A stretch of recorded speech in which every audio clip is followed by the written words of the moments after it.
জয় মা মঙ্গলচণ্ডী। জয় মঙ্গলবারের ব্রতকথা। জ্যৈষ্ঠ মাসে ব্রতফল ইহা কুমারী ও সদপারা প্রতি জ্যৈষ্ঠ মাসের প্রথম হইতে সংক্রান্তির মধ্যে যে কটি মঙ্গলবার পড়িবে প্রত্যেকটি করবে। ব্রতকথা। কৈলাসে পার্বতী একদিন পদ্মকে বললেন, পদ্ম, মর্ত্যলোকে আমার পূজা প্রচার করিতে হইবে। পদ্ম বললেন, মা, কি প্রকারে হইবে? পার্বতী বললেন, আমি নরলোকে গিয়ে বৃদ্ধ বামুনির বেশে পূজা প্রচার করিব। এই বলে তিনি বৃদ্ধ বামুনির বেশে ধর্মে মত্তে চললেন। দেখতে দেখতে ধনপতি সদাগর বাড়ির দরজায় উপস্থিত। দুটি ভিক্ষে দাও মা বলে তিনি হাঁক দিলেন। সেই কণ্ঠস্বর শুনে গিন্নি দাসীকে নিয়ে ভিক্ষে পাঠিয়ে দিলেন। ভিক্ষা হস্তে দাসীকে ডেকে পার্বতী তাকে বললেন, বাড়ির গিন্নি এসে ভিক্ষা না দিলে আমি ভিক্ষা নেব না। কাজের দাসী গিয়ে গিন্নিকে সেই কথা বললেন। সদাগর গিন্নি নীলাবতী সেই কথা শুনে ভিক্ষা নিয়ে যেমন দিতে উদ্যম হলে অমনি পার্বতী বললেন, মা, তোমার কটি ছেলে মেয়ে? নীলাবতী বললেন, আমার 7টি মেয়ে, ছেলে হয় না।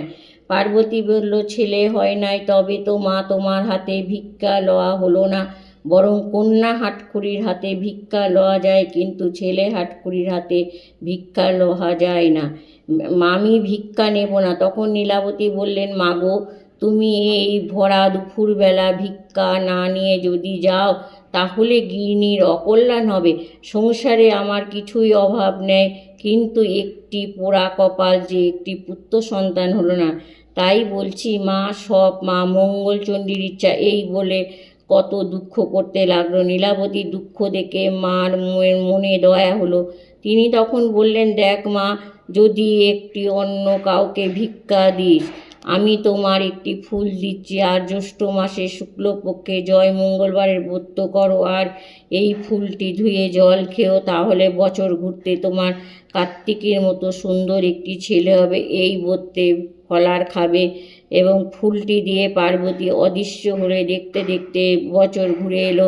সেদিন জ্যৈষ্ঠ মাসে শুক্লপক্ষের শুভ মঙ্গলবার। নীলাবতী নীলাবতী এবং মঙ্গলবার নীলাবতী প্রসব বেদনায় অস্থির। এমন সময় বৃদ্ধ বেশি পার্বতী সূতিকা গৃহে প্রবেশ করে নীলাবতীর তলপেটে হাত বুলিয়ে দেওয়া মতে তক্ষুনি বিনা কেশে একটি পুত্র সন্তান প্রসব হলো।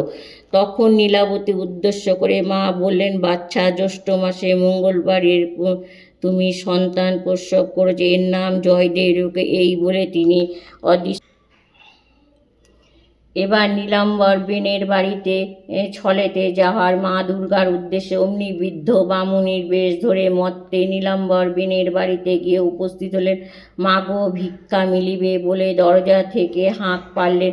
অমনি একটি দাসী ভিক্ষা নিয়ে উপস্থিত হলো। মা দুর্গা তাকে সে কথা বলে বেনের গৃহিণী কলাবতী তাই শুনে ভিক্ষা নিয়ে যেমন দিতে উদ্যম হলেন, অমনি মা দুর্গা বললেন, বাছা, তোমার কটি ছেলে মেয়ে? কলাবতী বললেন, আমার 7টি ছেলে মেয়ে হয়নি। মা দুর্গা বললেন, মেয়ে হয়নি তবে তো বাছা তোমার হাতে ভিক্ষা লওয়া হলো না। মা, বরং ছেলে হাটখড়ির হাতে ভিক্ষা লওয়া যায়, ততক্ষণ মেয়ে হাটখড়ির হাতে ভিক্ষা নিতে পারি না। এই বলে মা দুর্গা যেমন পিছনে ফিরলেন, অমনি কলাবতী তার পা দুটোকে ধরে কাঁদতে কাঁদতে বললেন, মা, আপনি আমার এই সংকটে রক্ষা করুন, নইলে আমার উপায় নাই। মা দুর্গা তখন ঝুলি থেকে একটি ফুল নিয়ে কলাবতীর হাতে দিয়ে বললেন, বাছা, এই ফুলটি ধুয়ে জল পান করলে তোমার মনস্কামনা সিদ্ধ হবে। তবে একটি কথা মনে রেখো, এই ফুলের গুণে তোমার একটি রূপবতী কন্যা হবে, তার নাম জয়াবতী রেখো। এই বলে তিনি অদৃশ্য হলেন। কলাবতী ফুলটি মাথায় ঠেকিয়ে গৃহে গেলেন। যথাসময়ে 10 মাস 10 দিন পূর্ণ হতে একটি কন্যা প্রস্রাব করলেন। কিন্তু হরিষে বিষাদ হইল। কন্যাটি প্রস্রাব হয়ে মাই খায় না, কলে ভেবে অস্থির। সেদিন মঙ্গলবার, মঙ্গলচণ্ডীর পূজার আয়োজন। বাদ্যবাজির সঙ্গে পূজা আরম্ভ হলো। তেমনি পূজার সমাপ্তি। অমনি নবজাতিকা কন্যা কেঁদে উঠে মায় খেতে লাগলে, মা মঙ্গলচণ্ডী জয়, মা মঙ্গলচণ্ডী রবে। বেনে বাড়ি মুখরিত হয়ে উঠল। যথাসময়ে তিকর পুজো, আটকৌড়, অন্নপ্রাশন প্রভৃতি এবং শুভ কার্য সম্পূর্ণ হলো। কন্যার নাম রাখলেন মায়া জয়াবতী। দেখতে দেখতে জয়দেব ও জয়াবতী শশীকলাইনার্য বৃদ্ধি হতে লাগছে। জ্যৈষ্ঠ মাসে মঙ্গলবারে জয়াবতী বাগানে পুকুর পাড়ে ধারে মেয়েদের নিয়ে কাঁঠাল পাতা, বেল পাতা, পুষ্প ফল নিয়ে মা মঙ্গলচণ্ডীর পুজো করছে। সেই সময় জয়দেব একটা পায়রা উড়ে সেই জয়াবতীর কোলের উপরে বসলো। জয়দেব অমনি ছুটে এসে তার জয়াবতীর অমনি পায়রা দাও। জয়াবতী বলে উঠল, বারে এ তো আমার কোলে এসে বসছে, আমি তোমার দেব না। জয়দেব নাছোড়বান্দা শেষে পায়রা নিয়ে প্রশ্ন করলেন তোমার হাতে কি? জয়াবতী মা মঙ্গলচণ্ডী তীব্র করে বললেন, এটা হলো জয় মঙ্গলবারের ব্রত, এবং এই দুঃখ এই ব্রত করিলে কি হয়? কখনো দুঃখ পায় না, মনে জিও জ্বলে ডোবে না, আগুনে পড়ে না, খাড়ায় কাটে না, সতীন মেরে ঘর হয়, রাজা মেরে রাজ্য পায়। এই কথা শুনেই জয়দেব কিছু আর না বলে পায়রা নিয়ে বাড়ি এসে গোসা ঘরে গিয়ে খিল দিল। কলাবতী দেখতে বেলা হলো, এখনও না এলো না, খেলো না। কোথায় খুঁজতে খুঁজতে গোসা ঘরে গিয়ে দেখতে ছেলেকে শুয়ে আছে। তখন কত আদর করে কলাবতী বললেন, এমন অবেলায় শুয়ে কেন বাবা? জয়দেব তখন মায়ের গলা জড়িয়ে বললেন, মা, তুমি যদি নীলাম্বর বেনের মেয়ে জয়াবতীর সাথে আমার বিয়ে দাও, তবেই আমি নাইব খাবো। এই শুনে কলাবতী হেসে বললেন, এই কথা? এর জন্য এত ভাবনা? এরা তো তোমার পাল্টি ঘর। আমি কর্তাকে বলে এক্ষুনি তার ব্যবস্থা করছি, নাইবি খাইবি চল। খুব ঘটা করে জয়দেব জয়াবতীর বিয়ে হয়ে গেল। বাসর ঘরে জয়াবতী কাপড়ের খোট খুলে গদ বের করে যখন গিলছে, অমনি জয়দেব বললেন, এ কি করলে? তুক করলে না তাক করলে? জয়াবতী বললেন, তুকু করিনি আর তাকু করিনি, আজ জয় মঙ্গলবারের ব্রত কথা, এখন গদ গিললুম। জয়দেব বললেন, এই ব্রতের ফল কী হয়? জয়াবতী বললেন, এই ব্রতের ফল সকালবেলা বর কনে বিদায় হলো। নীলাম্বর বেনে মেয়েকে পা থেকে মাথা পর্যন্ত গহনা মুড়ে দিয়েছে। যাওয়ার সময় জয়দেব বাপকে বললেন, বাবা, আমি আলাদা ডিঙি করে বউ নিয়ে যাব। ধনবতী তার ব্যবস্থা করলেন। ডিঙি তরতর করে জল কেটে চলেছে। এমন সময় জয়াবতী বললেন, দেব এখন বড় ডাকাতের ভয়, তোমার সব গহনাগুলো খুলে আমার দাও। জয়াবতী গহনাগুলো খুলে দিল। জয়দেব বেশ একটা পুঁটলি বেঁধে টপ করে জলে ফেলে দিল। অমনি একটা রাঘব বহাল পুঁটলিটি গিলে জলে নিল। জয়াবতী দেখলো কিছু, জয়দেবকে কিছু বলল না। এদিকে ডিঙি হেলতে দুলতে ঘাটে এসে লাগলো। অমনি বর এসছে। পাড়ার লোক দয়ে কন্যা সাজ দেখে সকলে অবাক। কোটিপতি নীলাম্বরের মেয়ে, জয়াবতীর গায়ে একটু গহনা নেই, তাই দেখে সকলে ছিছি করতে যায়। বাড়িতে গেল। পরের দিন বউভাত জেলেরা মাছ ধরতে গেল, কিন্তু কোথাও মাছ পেল না। তখন জয়াবতী ননদদের দিয়ে বলে পাঠালেন সাগরে জাল ফেলতে। জেলেরা সাগরে জাল ফেলতে রাঘব বহাল জালে পড়ল।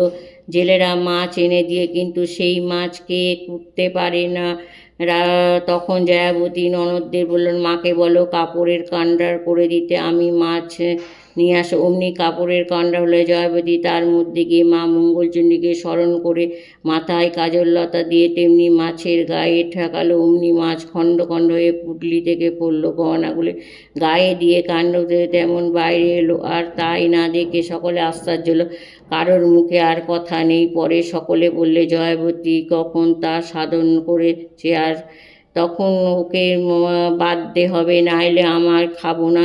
তখন বললেন, আমি রাঁধবো। এই বলে মা মঙ্গলচণ্ডী স্মরণ করে রাঁধলেন। তখন খেয়ে ধন্যি করতে লাগলে। কিছুদিন পরে মা মঙ্গলচণ্ডীর কৃপায় শুভক্ষণে শুভ তিথিতে বিনা কষ্টে অন্যের অজ্ঞাতসারে জয়াবতীর একটি পুত্র সন্তান প্রস্রাব হল, এবং আহ্লাদে ধনপতি নাতির নাম রাখলেন সুকান্ত।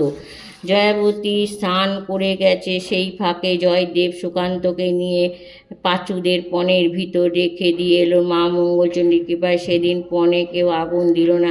জয়াবতী স্নান করে ঘরে আসতেই মা মঙ্গলচণ্ডী জয়াবতীর কোলে ছেলে নিয়ে অদৃশ্য হলেন। এদিকে জয়দেব দেখল ঘরে ছেলে শুয়ে, জয়াবতী বাইরে তেল মাখছে। সে তখনই পা টিপে আস্তে আস্তে ঘরের ভিতর থেকে পেশ করে ছেলেকে কাপড় দিয়ে জড়িয়ে পুকুর ঘাটে পাকের মধ্যে পুঁতে দিয়ে এলো।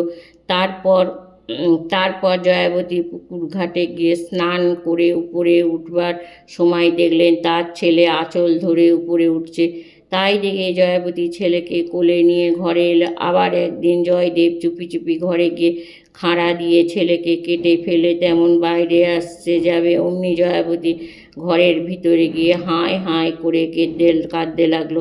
তারপর কাঁদতে কাঁদতে মা মঙ্গলচণ্ডীর স্মরণ করে যেমন ছেলে কোলে নিয়ে অমনি ছেলে খিলখিল করে হেসে উঠল।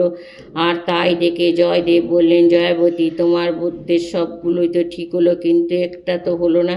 জয়াবতী হাসতে হাসতে হলে সময় হলেই হবে। কিছুকাল পরে সেই দেশের রাজা মারা গেলেন। রাজার কোনো ছেলে পুলে ছিল না। রাজার হাতি তখন রাজা খুঁজতে বেরোলো। খুঁজতে খুঁজতে জয়দেবকে সামনে পেরে সুরে করে পিঠে তুলে নিয়ে রাজসিংহাসনে বসিয়ে দিল। জয়দেব রাজা হলে জয়াবতী রানী হলে। তখন দুজনেই মা মঙ্গলচণ্ডীর পূজার চারিদিকে প্রচার করতে লাগলে। কিছুকাল রাজত্ব করার পর ছেলে মেয়েদের বিয়ে থাওয়া দিয়ে ঝি বউকে জয় মঙ্গলবারের ব্রত করতে উপদেশ দিলেন। তারপর স্বর্গে থেকে রথ এলেন। জয়দেব আর জয়বতী রথে করে স্বর্গে চলে গেলেন। জয় মা মঙ্গলচণ্ডীর পদে নমস্কার, বাঞ্ছনা পূর্ণ করো মাগো, কল্যাণ সবার কি অর্থ জয় মঙ্গলবারের সমাপ্তি। জয় মা মঙ্গলচণ্ডী।